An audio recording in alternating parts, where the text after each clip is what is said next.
Y lo hacemos como cada semana, de la mano de los mejores. Ya puedo saludar a mi compañero Manuel Llamas. ¿Cómo estás, Manuel? ¿Qué tal, Luis Fernando? Muy buenas. Muy bienvenido a Tu Dinero Nunca Duerme, a tu casa, donde ya también podemos saludar, y desde el estudio, a Domingo Soriano. ¿Qué tal, Domingo? ¿Cómo andas? ¿Qué tal, Luis Fernando? Bueno, pues con muchas ganas del programa de hoy, en el que creo que vamos a aprender conceptos que todavía nos cuestan mucho, ¿verdad? Luis Alberto Iglesias, desde Value School, ¿cómo estás? Muy bien, buenas tardes a todos. Muy bienvenido a Tu Dinero Nunca Duerme, Luigi, una semana más, y hablábamos antes de empezar el programa de que la estrella invitada de hoy es un auténtico especialista en lo suyo. Ya hemos contado con él en alguna ocasión aquí en Tu Dinero Nunca Duerme, y con él queremos tratar uno de esos temas controvertidos del momento actual, la renta fija, cómo encontrar rentabilidad y sobre todo cómo aprender a analizar estos productos en el entorno de tipos en el que nos encontramos. Hoy contamos nada más y nada menos que con Rafael Valera, consejero delegado, gestor de inversiones y socio de Buy and Hold. ¿Qué tal, Rafael? Muy bienvenido a tu casa, muy bienvenido a Tu Dinero Nunca Duerme. Muy buenas tardes, muchas gracias a todos. Bueno, pues ya ven que estamos todos, así que comenzamos. No es la primera vez, lo saben todos ustedes, que hablamos en las últimas semanas de este producto, de la renta fija. Vamos a tratar de averiguar si es interesante o no incluirla en nuestra cartera de inversiones, como ya hemos hecho en algún programa muy recientemente, y más en los tiempos que corren. Escuchamos muchas veces el término de tipos de interés negativo o cotas de endeudamiento histórico, y no sabemos en muchos casos si esto es bueno, malo o regular, y sobre todo, ¿para qué sería bueno, malo o regular? ¿Es un buen momento para la renta fija? ¿Cómo influye la política de los bancos centrales en este tipo de productos? ¿Qué significa que los tipos de interés estén en negativo y cómo afecta a la estrategia en renta fija en determinadas carteras? ¿La deuda empresarial da buenas rentabilidades en este momento, mejores que la deuda de países? De todo ello vamos a hablar en el día de hoy, como digo, con uno de los mejores especialistas que tenemos en este producto, en la renta fija, que es Rafael Valera. Pero antes vamos a empezar, si les parece, a fijar conceptos y a ir dejando los primeros elementos de análisis sobre la mesa. Hola, soy Pablo Martínez Bernal de Amiral Gestión. Yo escucho Tu Dinero Nunca Duerme. ¿Quieres rentabilizar tus ahorros? Si piensas que la inversión requiere paciencia y disciplina, ponte en contacto con Equam Capital 91 755 6974 o visítanos en equamcapital.com. Equam Capital.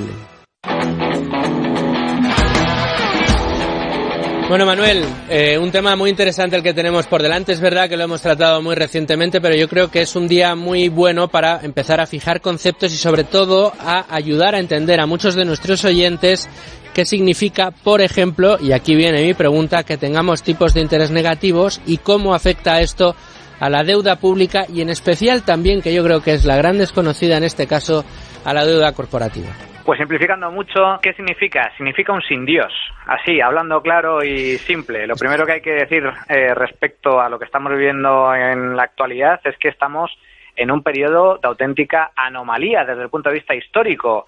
Y no solo por la pandemia, sino precisamente por esa extraordinaria situación que viven los mercados financieros, no de ahora, sino desde hace años. Lo normal, lo lógico, lo mínimamente racional y lo que ha ocurrido siempre, desde que el mundo es mundo, es que todo préstamo suele conllevar la obligación de tener que pagar un tipo de interés para de este modo poder devolver tanto el dinero prestado como una ganancia X para el prestamista por no haber podido disfrutar o emplear ese dinero a otros fines durante el plazo acordado del préstamo. Es lo que se conoce en teoría económica como preferencia temporal, puesto que en términos generales preferimos disfrutar del dinero hoy y no mañana, estamos dispuestos a pagar un plus en forma de tipo de interés o bien de renunciar a ese disfrute temporal del dinero a cambio de una rentabilidad en caso de ser el prestamista. Pero eso no es lo que sucede hoy, donde el tipo de interés oficial del dinero cotiza en negativo. ¿Por qué? Pues básicamente por la acción de los bancos centrales. Los bancos centrales son el prestamista de última instancia, son el prestamista que gracias al respaldo del Estado prestan dinero en última instancia a otros bancos, a las entidades financieras e incluso a los gobiernos. Y lo que pasa desde hace años, concretamente desde la pasada crisis financiera, es que la mayoría de grandes bancos centrales pretenden fomentar el endeudamiento de empresas y familias, es decir, que empresas y familias se endeuden, pidan dinero, pidan préstamos, pidan créditos para que de esta forma gasten más e inviertan más. Y de este modo, según la teoría de los bancos centrales y de quienes la defienden, impulsar el crecimiento económico en tiempos de crisis. Y para ello han reducido los tipos de interés al mínimo posible, el 0%, e incluso penalizan a los bancos con el cobro de intereses negativos por sus depósitos para obligarles a prestarse dinero. E incluso hay una tercera herramienta que consiste en que el Banco Central compre directamente o a través del mercado secundario, en los mercados de bonos, deuda pública incluso corporativa, deuda privada de empresas. El problema, sin embargo, es que esta estrategia no siempre logra sus objetivos, puesto que tú puedes llevar el caballo al río, pero en última instancia no le puedes obligar a beber.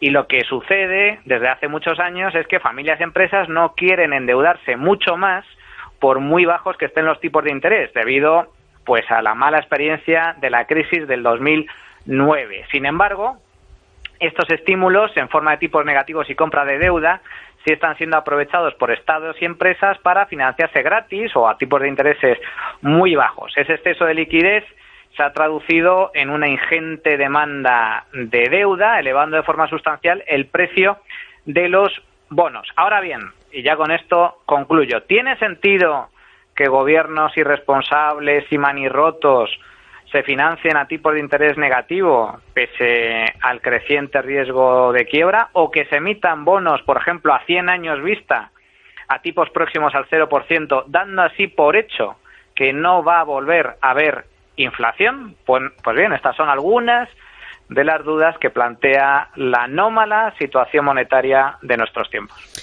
Bueno, ya han visto que hemos puesto el listón alto y Manuel acaba de dejar un montón de elementos encima de la mesa. Yo pensaba que se iba a quedar en ese sin Dios del principio, pero la verdad es que, Manuel, has dejado muchos elementos. Yo espero que Rafa haya tomado buena nota de lo que tenemos por delante, pero sigue con la libreta don Rafael, porque vamos derechos a la pizarra de domingo. Hola, soy Juan Huerta de Soto, analista de Cobas Asset Management, y yo escucho Tu dinero nunca duerme.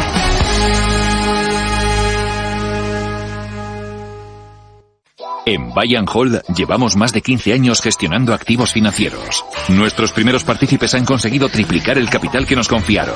Para conocer nuestros fondos de inversión, llámanos al 900-550-440 o entra en buyandhold.es. Buy and Hold, tu inversión es nuestra inversión. Para que un inversor pueda sacar el máximo partido de su operativa, no depende solo de estar informado, sino también formado.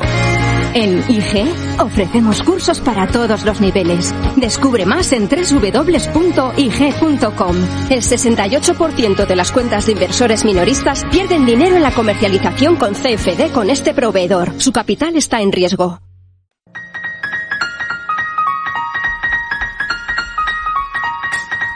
Bueno, Domingo, después de esa explicación, de esa lección, auténtica lección que nos ha dado Manuel, con esa rigurosidad que le caracteriza y esa capacidad de divulgación de la que hace gala cada semana aquí en Tu dinero nunca duerme, mi pregunta hoy es sencilla.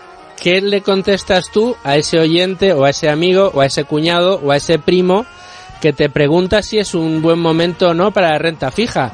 Yo aquí ya te digo que puedo aventurar lo que nos va a decir Rafa, que probablemente sí sea un buen momento para la renta fija, pero en tu pizarra, ¿qué es lo que pone?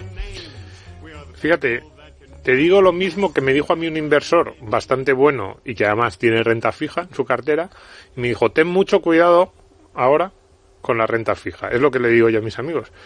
Pero ten mucho cuidado en el sentido más estricto, es decir, casi siempre cuando pensamos en renta fija pensamos en un producto más o menos de baja rentabilidad, tirando aburrido, pero que por lo menos tiene la parte buena de que es relativamente seguro, ¿no? Seguro, tiene el marchamo ese de usted es un inversor conservador que tiene miedo a la renta fija. Exactamente. Pues justo ahora, digamos, casi lo que me venía a decir este inversor, no sé ahora cómo lo verá Rafael, es lo contrario. O sea, lo que me venía a decir es, ha dejado de ser aburrido, ha dejado de ser una inversión segura en muchos casos, en otros a lo mejor sí, pero también es cierto que es seguro que vas a perder o que vas a ganar poquísimo, y hay muy buenas oportunidades, pero hay que tener mucho cuidado. Es decir, algunas de las características de renta fija, justo en un entorno tan inusual, se han acercado a lo que normalmente asociaríamos a renta variable. O sea, se podría decir que ahora más que nunca hace falta un plus de especialización, un nivel mayor de especialización a la hora de saber seleccionar o elegir qué productos de renta fija podemos incorporar a nuestra cartera. Y escuchar a los que saben mucho como Rafael. Ya sabes que yo prácticamente en todos los programas lo digo, pero el primer consejo es escuchar al experto, porque en este caso realmente sí que una situación de mercado tan inusual o te la explican bien o tú conoces esas herramientas o puedes meter la pata fácilmente. Bueno, pues nos quedamos con ese consejo, abrimos la libreta, cogimos el bolígrafo y nos vamos directos a la tertulia ya con Rafael Valera. Hola, soy Gonzalo Recarte de Cobas y escucho Tu Dinero Nunca Duerme. ¿Estás harto de bajas rentabilidades? ¿No quieres seguir pagando altas comisiones? Traspasa tus fondos de inversión a Finicens y podrás obtener una mayor rentabilidad. Más información en el 910-483-004 y en finicens.com. Finicens, especialistas en inversión pasiva indexada.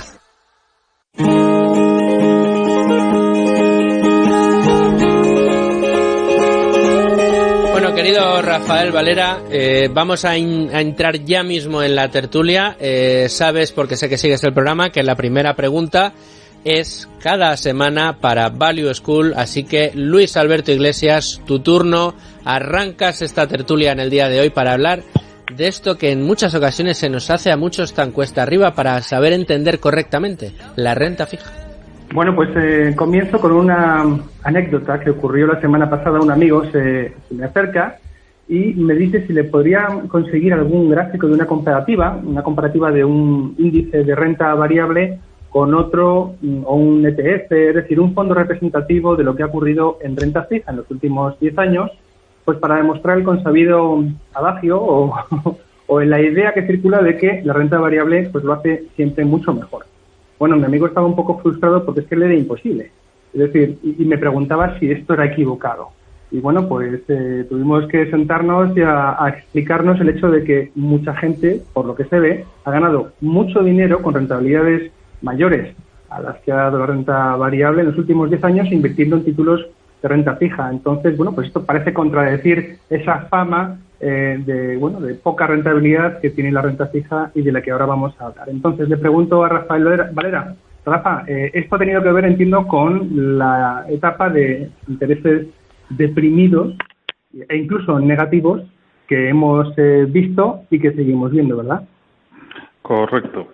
Sí, me ha explicado muy bien al principio Manuel, creo que ha sido, que ha dicho que es un sin Dios, ¿no? Sí. Entonces voy a intentar explicar el sin Dios al pueblo español, que lo entendemos todo con inmuebles. Los inmuebles no es muy familiar, porque el que no lo tiene su padre, y si no lo tiene su hermano. Y si no lo querría tener y sabe cómo. No lo querría tener, o lo tiene su vecino y no lo tiene su propietario. Entonces, imaginemos que hoy compramos una casa por 100.000 euros, ¿no? Ya somos propietarios y tenemos un inquilino al que le tenemos que pagar 10.000 euros por ser inquilino nuestro. Pues eso es un bono, ¿vale? Entonces, ¿qué es lo que ha pasado con ese bono? Que ese bono se ha revalorizado y ha pasado de valer 100.000 a valer 200.000. ¿Por qué? Porque al inquilino no solamente le pagarás 10.000, sino que le pagarás 20.000. Indudablemente es un sin Dios, ¿no? Aquí viene el primer sin Dios. Si yo tengo un inquilino, el inquilino me pagará a mí. No, pues aquí no. Aquí si tú compras un bono alemán, tú pagas al gobierno alemán por comprarle el bono. O sea, aquí es donde empezamos a ponerle sentido a ese sin Dios. ¿De acuerdo? En lugar de un bono, pues puedes poner un inmueble, una casa, un local de negocio o lo que quieras. La casa ya la sitúas en la montaña, en la playa, donde tú quieras. Pero al final es un bien que te da un retorno negativo. Pues eso es un bono alemán hoy, a 10 años, o una letra del Tesoro español a años. Un bono a 3 años español está en rentabilidades negativas. Tú por comprarlo pagas dinero a todos los españoles. Bueno. Es por eso Manuel lo ha definido muy bien como un sin Dios. Es un sinsentido. Y entonces, si yo no solo no voy a obtener ningún tipo de rentabilidad por prestar mi dinero, sino que voy a tener que pagar por hacerlo. Explícame cómo... ¿Quién compra esto y quién por qué? compra y por qué? Pues claro. Solo lo compras si piensas que lo vas a poder vender más caro, porque va a haber alguien que va a estar dispuesto a pagar una rentabilidad aún más negativa. Y entonces ahí tienes una revalorización en el precio. Si por el contrario es al revés, entonces pierdes dinero. ¿Qué es lo que pasa? Que nos estamos acostumbrando con el paso de los años a vivir con tipos negativos y ya no nos acordamos pues lo que pasaba en el año 94, donde los tipos de interés en España pues se fueron del 6% al 10%, o donde en el año 92 podías comprar letras del Tesoro español al 14%. Todo esto se nos ha olvidado. Vino el euro a nuestras vidas, los tipos se convirtieron en tipos más alemanes que españoles, y nos hemos ido armonizando en muchas cosas, pero no en todas. Tenemos la misma moneda, tenemos muchas cosas en común, gracias a Dios. La imagen que tenemos muchos es que, Rafa, el interés que se aplica a un bono es directamente proporcional al riesgo que entraña la inversión. Es decir, cuanto más riesgo hay de que no vaya a recuperar ese dinero que he prestado, más me tiene que pagar la persona, el Estado o la empresa a la que yo le presto el dinero. Mayor tiene que ser ese interés. A día de hoy, los bonos soberanos de los estados están representando fielmente en ese interés que nos pagan el verdadero riesgo de las cotas de endeudamiento que están alcanzando o no. Indudablemente no. O sea, cualquier rentabilidad negativa no tiene ningún sentido para nadie. Nadie en su sano juicio prestaría dinero a otro y además le pagaría los intereses. Ni de los que estamos en esta mesa, ninguno nos prestaríamos dinero a ninguno de nosotros, que somos todos triples As, como bien se sabe, con unas garantías y que vamos a devolver siempre el dinero, pero además te paga unos intereses por dejártelo. Ninguno.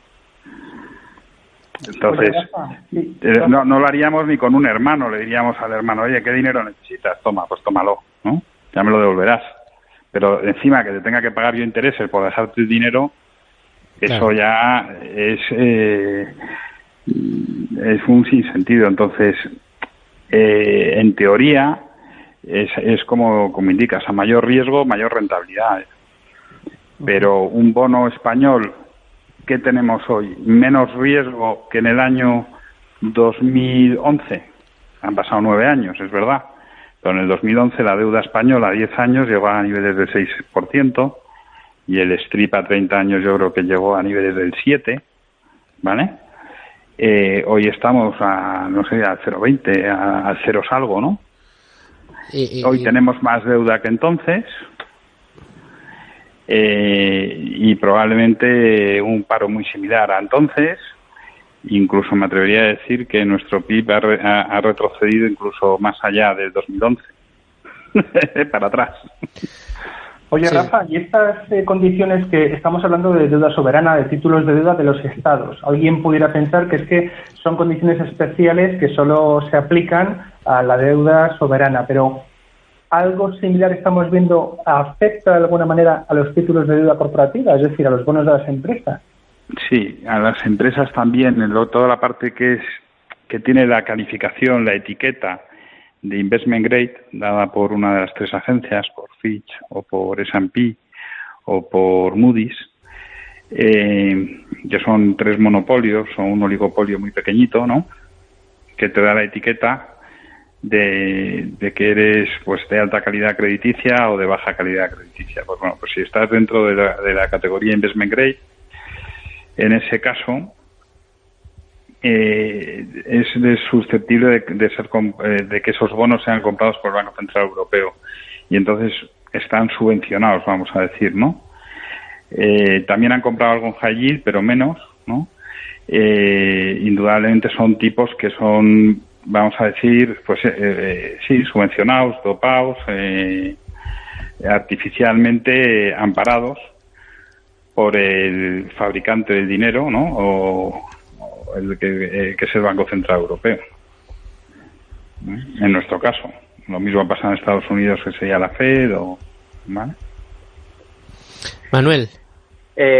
Rafa, la verdad es que has puesto un ejemplo que viene muy a cuento, es decir, en qué cabeza cabe que cualquiera de nosotros o cualquiera de los oyentes que nos escuchan pues esté dispuesto a prestar dinero a otra persona o a otra entidad o a un gobierno, que es cuando le prestas dinero a un gobierno es comprando deuda pública, o a una empresa comprando bonos corporativos, con el riesgo que ello supone, puesto que te pueden impagar, pero ya no solo eso, sino que además tú prestes dinero y tengas que pagar por ello. Es decir, aplicando un tipo de interés negativo, que ya es el colmo. Pero claro, digamos que la única forma de explicar eso, porque la gente estúpida tampoco es que, por ejemplo, en el caso de deuda pública, digamos que las alternativas que hay son todavía peores. Es decir, que puedes perder incluso más dinero, de tal forma que están dispuestos incluso a comprar esos tipos de interés negativos, determinados activos, con la consiguiente pérdida, o lo que tú comentabas anteriormente, que me parece para mí la clave. ¿Por qué se compra o por qué se mandan este tipo de activos en términos generales? Por la esperanza de que su precio se revalorice, es decir, compras con el objetivo de vender un poquito más tarde a un precio mayor y de esa forma obtienes ganancia. Eso es de toda la vida especulación pura y dura. A mí me recuerda un poco a lo que sucedió durante la burbuja inmobiliaria, en donde se compraban los pisos a precios desorbitados sin atender a fundamentales, de tal forma que la gente compraba con la idea de, no, yo es que compro ahora, pero sé que dentro de 6 meses voy a poder vender a un precio mucho mayor. Entonces, mi pregunta, Rafa, ante esta situación, ¿qué deberíamos decirle a esos pequeños inversores, pequeños particulares, que se acerquen a la renta fija con el pensamiento de que, como les venden en muchas entidades o en algunas gestoras, que la renta fija es un activo seguro? ¿Es un activo realmente seguro, o al menos más seguro que la renta variable en estos tiempos tan anómalos, o no? A ver, hay que distinguir, dentro de la renta fija yo distinguiría entre la renta fija gubernamental y la renta fija de high yield. O no investment grade, ¿vale? Corporativa, renta fija de empresas. Entonces, en la renta fija gubernamental a tipos de interés negativos, a mí me parece un sinsentido y es un tema meramente especulativo. Salvo que inviertas en muy corto plazo, en cuyo caso, pues sabes, pues dices, invierto en un fondo o en bonos a un año y sé que voy a perder un 0,30, vale, un 0,40, dependiendo del bono de qué país sea. Y prefieres perder un 0,40 a que te cobre el banco pues X por tener tu dinero en cuenta corriente, ¿vale? Pero sabes que vas a perder dinero, ¿vale? Es bastante seguro que con total seguridad vas a perder el dinero, pero sabes que no vas a perder más de un 0,40. Pues si te va bien eso, pues le digo, pues cómprelo. Pero no conozco a nadie, yo no he conocido a nadie que le vaya bien perder un 0,40. La gente me dice, no, pues lo guardo debajo del colchón, o ya hablaré con mi banco, o tal, ¿no? Entonces, no tiene sentido. ¿Qué tiene sentido y dónde está el valor en la renta fija? Prestar a empresas, ¿no? Ver una empresa, qué dueño hay detrás de esa empresa, qué intereses la acompañan, y entonces pues decidir prestar a la empresa. Entonces, ¿qué es lo que tiene? ¿Es más seguro, más inseguro que la renta variable? Tienes una mayor certidumbre que la renta variable, ¿vale? En la renta variable estás invirtiendo en el capital de la empresa y aquí estás prestándole dinero a la empresa. Entonces estás en una situación más segura, con una certidumbre mayor, sabes en qué plazo te lo tienen que devolver y sabes que mientras la empresa no quiebre te van a pagar. Si tú eres accionista de esa empresa, si el negocio va mal, puede ser que la empresa no quiebre y pague a sus acreedores y sobreviva, pero para ello necesita una ampliación de capital, en cuyo caso tú como accionista te diluyas. ¿Me explico? Estoy hablando de empresas que tengan deuda. A mí me gusta ser accionista de empresas sin deuda, ¿vale? Entonces es muy difícil prestar a una empresa que no tiene deuda, ¿eh? Pero una empresa con deuda, pero que pienses que va, oye, pues por ejemplo, horizonte temporal, 5 años, un bono a 5 años. Pues dentro de 5 años va a estar esa empresa en pie, parece que sí, pues vamos a prestarle. Pero el siguiente paso es pensar, incluso va a mejorar su calidad crediticia, porque la empresa puede decidir irse quitando deuda, ir capitalizándose, y porque el negocio no va mal, y ir bajando su deuda. En ese caso, la prima de riesgo de esa empresa va a disminuir y el bono se va a revalorizar, que ese es lo que buscamos todos los inversores en renta fija, que es invertir en bonos que pensemos que la empresa va a tener una mejora de calidad crediticia, va a ir a mejor. O incluso, si nos vamos a casos ya un poco extremos, ¿no?, de empresas que están muy mal, pero que pueden ser absorbidas por otra empresa de mayor solvencia, pues a más. ¿Y en qué se tiene que fijar? Dos preguntas. ¿En qué se tiene que fijar un pequeño inversor que quiere invertir en renta fija? Y si el camino para un pequeño inversor es comprar directamente o es más seguro y tú recomendarías a lo mejor invertir a través de un fondo y más aún en este entorno tan inestable que estamos viendo. Un pequeño inversor tiene que invertir siempre a través de un fondo, porque un bono, el mínimo nominal que tiene un bono es entre 100.000 y 200.000 euros. Con lo cual, para tener una cartera mínimamente diversificada, vamos a necesitar por encima del 1.000.000 de euros. Me atrevería a decir que unos 3 millones de euros, como mínimo, ¿vale? Para diversificar un poquito. Entonces, pues eso ya no es un pequeño inversor, vamos, desde mi punto de vista, ¿eh? Igual en Mónaco es un pequeño inversor, pero en España 3 millones de euros los tiene muy poca gente. Entonces nos tenemos que dirigir a un fondo de inversión que esté diversificado, que tenga por lo menos 40, 50, 60 bonos, ¿no? Y por lo tanto tu riesgo está diversificado, has prestado a 60 empresas, no has prestado a 3 o a 4, que como te vaya una mal, tienes un problemón, ¿no? ¿Y en qué se debe fijar un pequeño inversor que quiera plantearse? ¿Qué es lo que tiene que mirar a la hora de mirar un fondo o a la hora de mirar las inversiones en las que tiene el dinero ese fondo para decir, me gusta esta filosofía, están haciendo las cosas con sentido o mejor esto a mí no me conviene? Pues lo primero que miraría, pues lo haría como un entrenador de fútbol cuando tiene que elegir a un futbolista o si yo fuera un decano de una facultad y tengo que elegir qué estudiantes son los que quiero que estudien en mi facultad, ¿no? Pues ¿qué voy a pedir? En el caso de los futbolistas voy a pedir que tengan unos resultados, qué campeonatos ha ganado. En el caso del estudiante, que tenga unas buenas notas. Pues en el caso del fondo voy a examinar quiénes son los gestores y cuáles han sido sus resultados en los últimos años, ¿no? Una vez analizado eso primero, ¿no?, voy a ver cuál es lo siguiente. Oye, ¿qué campeonatos son los que ha ganado? ¿Qué notas? Porque no es lo mismo las notas en un sitio o en otro, ¿no? Todos sabemos que en un sitio pues son de mayor facilidad, vamos a decir, o de menor exigencia que en otro. Bueno, pues lo mismo pasa en los fondos. Voy a ver dónde ha sacado el dinero, dónde ha sacado esos resultados. Si los ha obtenido estando comprado de bonos de gobierno a largo plazo, que ya, como bien comentaba Luis Alberto, han tenido un recorrido extraordinario, que han batido a los índices de renta variable.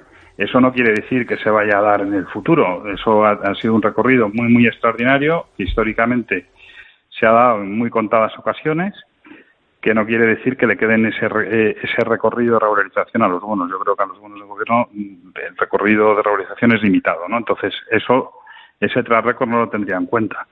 Y sí me fijaría en gestores que hayan gestionado crédito, que hayan gestionado bonos corporativos, que hayan gestionado bonos de empresas.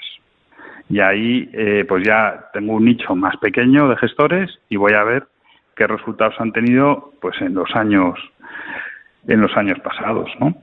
Y eso ya me da una idea de si tienen posibilidades o no tienen posibilidades. Oye, Rafa, te pregunto acerca de los bonos de empresa, que acabas de mencionarlos. Lamentablemente, hace unos años, bueno, todo el mundo estaba hablando de la deuda subordinada de una empresa, de un banco en concreto, lo tenemos todos en mente. ¿Qué pasaba con este producto? ¿Realmente era un producto de inversión compleja, no apto para ahorradores? ¿O bueno, puede serlo para algunos si entienden en qué están invirtiendo? A ver,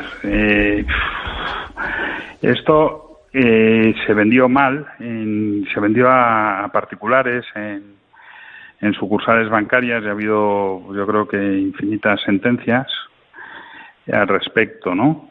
Yo recuerdo, porque en ese momento trabajaba en un banco, que se vendían preferentes por las sucursales con cupón del 6%, que era como un cupón mágico que a la gente le encaja muy bien, la rentabilidad del 6 encaja muy bien a la gente de ser, no sé, es un número muy mágico, pero eso había preferentes de ese mismo banco secundario que cotizaban con un descuento del 40-50%. Entonces, este banco del que hablo no quebró, ¿de acuerdo? Por eso no tiene sentencias, pero yo recuerdo perfectamente, me parecía una barbaridad, porque eso es una estafa. Vender una cosa en la sucursal al doble de lo que cotiza en el mercado secundario no es un margen comercial normal, es un margen comercial propio de una boutique de ropa, no de productos financieros, donde metes un 100%.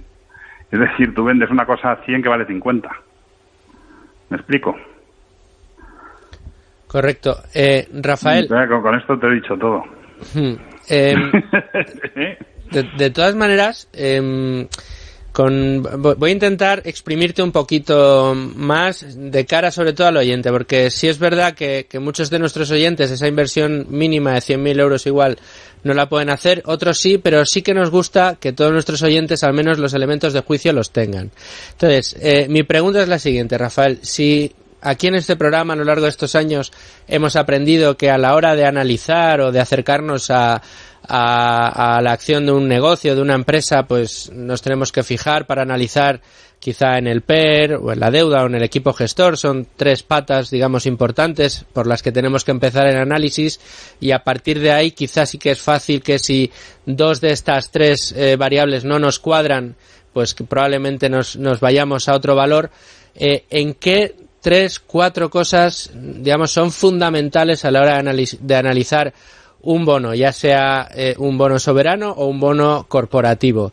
De tal manera que también nuestros oyentes con este elemento de juicio, pues o bien sepan analizar cuando le digan, oye, pues mira, fulanito ha comprado esta deuda corporativa o menganito ha comprado este otro bono que le han dicho que está muy bien, o directamente a la hora de seleccionar un fondo en el que se incluye renta fija, que también puedan saber en qué bonos está invertido ese fondo y si le gustan o no. Es decir, para que podamos tener más elementos de juicio. ¿Cuáles serían esas 3-4 variables que no nos podemos perder, que nos tenemos que fijar muy mucho y que siempre tienes tú en cuenta a la hora de seleccionar esos bonos y que tanto éxito te está dando?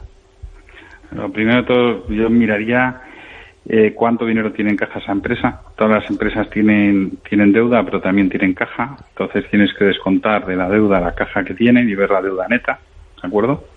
Si una empresa tiene 1.000 millones de deuda y tiene 200 millones en caja, tiene 800 millones de deuda neta. Entonces, sobre esos 800 millones luego miraría el EBITDA que tiene la compañía, cuáles son los beneficios antes de pagar impuestos, amortizaciones, ¿no? Y si se te dispara, pues no sé, por encima de 3 veces EBITDA, pues empiezas a mirar exactamente a qué se dedica la empresa. No es lo mismo una empresa inmobiliaria que tiene unos activos y a lo mejor ese bono está garantizado por esos activos inmobiliarios, o si es una naviera, que puede ser que tenga los barcos como garantía, o distintas compañías, ¿no? Y luego, muy importante, después de ver estas 2 cosas, que es el tamaño de la deuda y el dinero que genera anualmente, ver quiénes son los accionistas. No es lo mismo que esté de accionista pues alguien con los bolsillos muy profundos que alguien que ya tiene un track record de quiebras a sus espaldas, ¿no? Entonces, esto pues yo creo que ayuda bastante, ¿no? Dices, si es una compañía familiar que acaba de hacer una IPO, ya ha salido, una IPO es una salida a bolsa, y ha vendido pues el 30% de su compañía, lo ha sacado a bolsa y queda el 70% cotizado, ¿no? Y es una compañía industrial, pues bueno, pues sabes que esa familia que lo fundó el abuelo, pues han cogido bastante dinero en la venta de ese 30% en un momento dado, pues si ahora viene el COVID, pues oye, si tienen que ampliar capital y meter parte del dinero que obtuvieron en la venta, pues sabes que van a estar ahí enseguida, ¿no? Es decir, que no van a tener una dependencia de los bancos, ¿no? Hoy los bancos están deseosos de prestar, pero a lo mejor dentro de 12 meses o de 18 meses la mora empieza a subir y el apetito por prestar pues se corta y empiezan a pagar por el pasivo porque necesitan dinero. Lo hemos vivido en el año 2009, el año 2010, que había unos depósitos al 4%, cuando los tipos estaban más bajos. Y aquí en este país no se firmaba una hipoteca, pero bueno, no porque no se vendiera una casa, que tampoco se vendía, sino porque ningún banco prestaba a nadie una hipoteca. Es decir, teníamos el crédito cortado en España hace poco. Y dices, es que eso no se va a volver a repetir. Bueno, yo no digo que se repita en un modo tan severo como se repitió, pero a mí este fin de semana un pequeño empresario me preguntaba, oye, ¿tú las líneas de crédito intentarías que me las firmen aunque sean más caros a 3 años? Digo, sí. Yo prefiero tener una línea de crédito a 3 años a esa pequeña pyme que estar pendiente de si el año que viene me le renuevan o no le renuevan esa financiación, ¿no? Pues todas estas cosas son elementos de juicio que te hacen pues el comprar o no comprar. Luego tienes ya cada bono es un mundo, ¿no? Pues os voy a poner un ejemplo, por ejemplo, las líneas aéreas de Portugal, que es una empresa estratégica. Ahora mismo parece que acaban de rescatar, ¿no?, Air Europa, porque debe ser también una empresa estratégica para España. Entonces, eso quiere decir que los acreedores de Europa, que serán bancos, pues no van a tener una insolvencia ahí, ¿no? No tienen bonos, pero si tuvieran bonos, pues este rescate pues vendría muy bien al bonista, ¿no? Entonces, por ejemplo, pues por poner el ejemplo de una aerolínea que es la portuguesa, que sí tiene bonos. Pues tiene unos bonos que parte se vendía institucional y parte se vendía al retail, entonces esos valen 80, pero los que se vendieron al institucional valen 60. ¿Y por qué hay una diferencia de 20 puntos? Pues porque el mercado cree que, joder, que al votante portugués no le vas a dejar de pagar. Igual al fondo inglés sí, pero al votante portugués no, que es el retail. Porque el retail sí vota, pero el fondo inglés no vota en las elecciones en Portugal. Quiero pensar que el mercado piensa eso, no tengo ni idea de lo que piensa. Yo soy al final un interpretador de los pensamientos del mercado. Lo que sí sé es que el mismo bono sobre la misma compañía tiene una diferencia de 20 puntos en precio. El acreedor es el deudor es el mismo. Los acreedores son diferentes. Unos tienen una combinación de votante y el otro no. Pues bueno, yo compraría, si quiero jugar, el que pienso que para Portugal, la línea aérea portuguesa, con sus enlaces con las excolonias africanas y con Brasil, es crucial y no quiere depender de Ryanair si quiere hacer esos vuelos o no. Pues sobre todo Ryanair no hace largo alcance, con lo cual no es un buen ejemplo, pero otras compañías, ¿no? Si no quiero depender que el turismo y incluso los lazos familiares que hay entre Brasil y Portugal dependan de un tercero, sino que dependa de mí, pues yo creo que es una empresa rescatable, ¿no? En ese caso, pues no quebrará ninguno de los dos bonos. Pero indudablemente, si miro el EBITDA, que es cercano ahora, que no vuelan a cero, y la deuda, o sea, si ya en un ejercicio normal era a lo mejor 5 veces deuda EBITDA y ahora un bono, bueno, pues una compañía poco apetitosa, pero claro, en más del 51% pertenece al Estado portugués. Entonces dices, oye, pues no es una empresa familiar, pero tampoco es una empresa que la vayan a dejar caer al primer estornudo, ¿no? Claro, por lo que veo, rentabilidades de 2 dígitos, o sea, claro, todo el análisis al final es intentar ser capaz de vaticinar la posibilidad que tienes o no de que finalmente te terminen pagando tanto el bono como tanto el principal como los intereses. Exacto.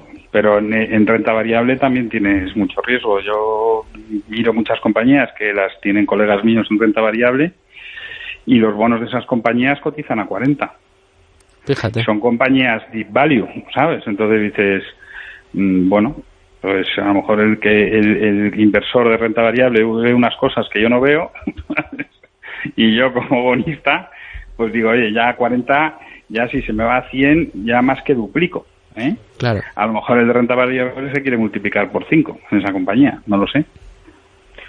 Oye, Rafa, yo saco algunas cosas claras de tu lección de hoy, que es, bueno, ante el actual contexto de tipos de interés bajos o negativos, mucho mejor deuda corporativa, mejor invertir en fondos de renta fija que comprar por tu cuenta pues un bono o debido precisamente a esa diversificación. Pero precisamente mi pregunta va enlazada con el tema de la diversificación.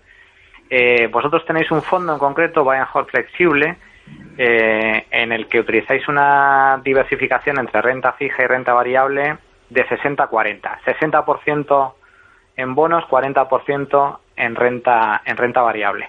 Muchos inversores, especialmente particulares, también muchos conservadores, que suelen ser perfil conservador, también juegan con esta diversificación, pero muchos no saben muy bien cuál es el peso que deben tener en sus carteras de deuda y de renta variable. ¿Por qué vosotros escogéis concretamente en este fondo esa diversificación 60-40 tradicional? Bueno, el fondo por folleto puede estar entre el 20 y el 80% en renta variable. Históricamente nunca hemos bajado, llevamos 10 años gestionando esta estrategia, o sea, nuestro fondo flexible luxemburgués, y históricamente nunca hemos bajado del 20%, ese ha sido el mínimo de renta variable que hemos tenido, y por encima, nunca hemos estado por encima del 50-55% en renta variable. Entonces, ahora estamos en un 40 de renta variable. Nosotros, el peso que cogemos es en función de o sea, el que manda es la renta fija, en este caso, ¿vale? Si nosotros podemos pensar que podemos conseguir rentabilidades de doble dígito en renta fija, con cierta facilidad vamos a disminuir el peso en renta variable, ¿vale? Y dices, y es posible conseguir 2 dígitos en renta. Bueno, pues el año pasado dimos un 20%, y nuestro fondo de renta variable creo que dio un 22%. O sea que la parte de renta fija ya creo que nos dio 2 dígitos, ¿vale? Porque la parte de renta variable nos daría un 22%, pues la parte de renta fija nos daría por lo menos un 18%. ¿Cuánta gente el año pasado ganó un 18% en renta fija? Pues muy poca. Bueno, y en renta variable tampoco hubo mucha que tampoco lo ganó, ¿eh? ¿Y dónde estáis encontrando las ideas? Digo, para ese 18 pues, que nos lo estamos apuntando aquí Luis Fernando y yo. Pues estamos arqueando las cejas. Un 18 en bonos, a ver cómo se hace. ¿Dónde estáis encontrando? Escribimos una carta en abril que está en nuestra página web, para que quiera descolgarla. La colgaremos ahora en Twitter. Justo en abril pues dimos la visión de cómo teníamos la cartera de nuestro fondo de renta fija y qué rentabilidad podíamos esperar de ahí a final de año. Bueno, pues la rentabilidad que podíamos esperar ya la hemos alcanzado, la que decíamos en abril que podíamos conseguir, que eran pues rentabilidades superiores al 12-13% de abril aquí. Es verdad que la caída fue muy fuerte, pero hemos recuperado alrededor de, yo creo, un 15% de abril aquí, lo que ha subido nuestro fondo de renta fija. Es decir, que hoy el fondo de renta fija tiene una TIR media de cartera superior al 6%, es decir, si fuera fin de semana de hoy a los próximos 12 meses, es decir, no hay mercados, y si no hay mercados, no hay especuladores ni nadie que diga lo que valen las cosas. Entonces, y si no tiene ningún default, si no hay ninguna quiebra de las 60 compañías en las que estamos invertidos de aquí a 12 meses, nuestra rentabilidad sería del 6 y pico menos los gastos, que es un 0,65 de comisión de gestión. Eso es otra cosa muy importante con tipos bajos, que es que las comisiones del fondo sean bajas. O sea, no invirtamos en un fondo de renta fija con comisiones altas, porque es como intentar correr con una botella de butano a la espalda. O sea, es un hándicap altísimo. Y con esto dejo la publicidad. Luigi, no sé si tienes una última pregunta, pero nos estamos quedando sin tiempo. Bueno, sí, simplemente explicar que los oyentes que estén interesados en vuestra gestión, Rafa, pueden llamaros e incluso si están en Madrid hasta, no sé, ir a conoceros personalmente, ¿verdad? Tú sabes que esto es un negocio donde la confianza y el feeling con el gestor es muy importante. También estáis en Valencia, ¿cierto? Sí, la sede social la tenemos en Valencia y tenemos una oficina muy cerquita de Colón, aquí en Madrid, que estamos, pues bueno, entre ellos estoy yo aquí. Y nada, encantado de recibir ahora con mascarilla a quien quiera. Yo ya he pasado el COVID, con lo cual no creo que lo contagie, pero aún así tendré mascarilla. Bueno, señores, pues como decía, nos estábamos quedando sin tiempo. Vaya lección que nos has dado, Rafa.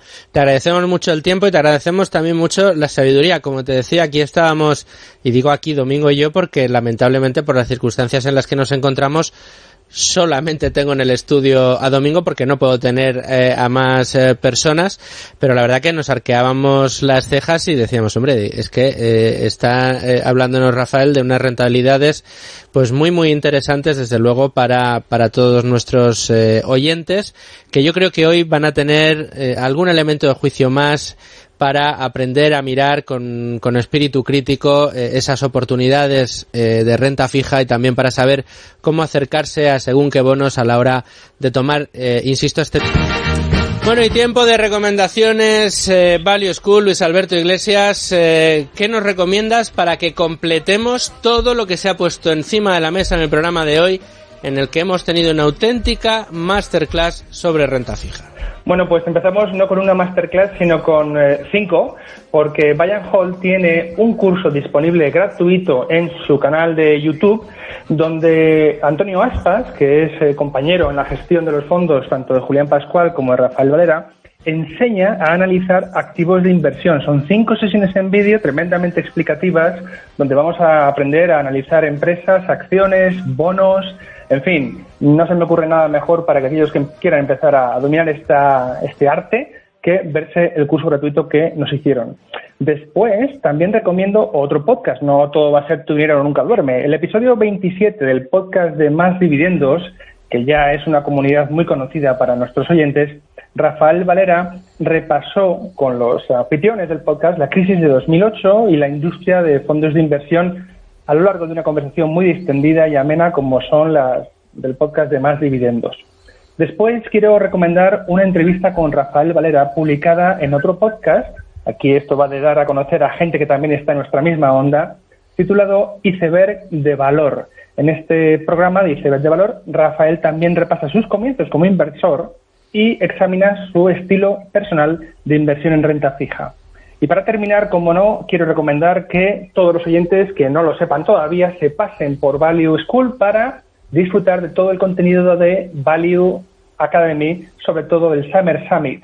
Todas las 40 horas de formación ya están disponibles, gratis, para siempre y para todos en nuestra plataforma de e-learning. Bueno, pues ya lo ven, masterclass con Rafael Valera y las recomendaciones bibliográficas, en este caso videográficas y audiográficas de la parte de Value School y Luis Alberto Iglesias. Así que, Luigi, muchísimas gracias por traernos esas recomendaciones. De nada. Rafael Valera, espero que hayas disfrutado tanto como hemos hecho nosotros con tus explicaciones de hoy. Muchísimas gracias y amenazamos con volver a llamarte a Tu dinero nunca duerme. Muchas gracias, muy feliz domingo. Y como cada semana, Manuel y Domingo, muchas gracias a los dos. Muchas gracias por todo. Un abrazo. Y a todos nuestros oyentes, decirles que se quedan en la mejor compañía.